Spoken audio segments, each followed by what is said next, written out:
என் கடைக்கு வேலைக்கு ஆள் தேவைதான். ஆனால் உங்களுக்கு ஒரு நல்ல வேலைக்கு வச்சுக்க முடியாது, புரியுதா? நீங்கள் எப்படி வேலை செய்றீங்கன்னு பார்த்து தான் வச்சுக்க முடியும். உள்ள போய் வேலையை பாருங்க. முதல் நாள் வேலைக்கு வந்திருக்கோம், சிரிச்சு பேசினா கூட பரவாயில்ல, உருன்னு பேசுறாங்க. ஓகே, நான் எல்லாத்தையும் சொல்லிக் கொடுங்க. சரி தம்பி. நான் லொக்கேஷன் அனுப்புறேன். அந்த லொக்கேஷன்ல போயிட்டு ஒரு பாக் கொடுப்பாங்க, வாங்கிட்டு வந்துருங்க.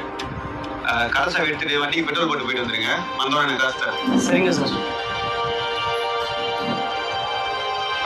பரவாயில்லையே, அதுக்குள்ள போயிட்டு வந்துருக்கீங்க. இந்த கடையோட வண்டி சாவி. சரி, பெட்ரோலுக்கு எவ்வளோ ஆச்சு? 100 200? பக்கத்துல தான் சார் இருக்கு, 50 ரூபா தான் ஆச்சு. ஓ சரி, கொடுத்துட்டு போய் வேலையை பாருங்க. போனஸ் தெரியாதுல, ஒரு வீடு வித்துட்டு எக்ஸ்ட்ரா இந்த உனக்கு பாதி காசு. அண்ணே எல்லாம் ரொம்ப தப்புண்ணே. நீங்க தப்பு பண்ணதால என்னையும் கெடுக்க போறீங்களா? இனிமே இந்த மாதிரிலாம் பண்ணாதீங்கண்ணே. ஓனர் தெரிஞ்சு ரொம்ப கோவப்படுவாரு. வேலை அதை பத்தி நீ ஒன்றும் யோசிக்க தேவையில்ல. அவர் அந்த மாதிரி பண்றதெல்லாம் ஒன்றும் கிடையாது.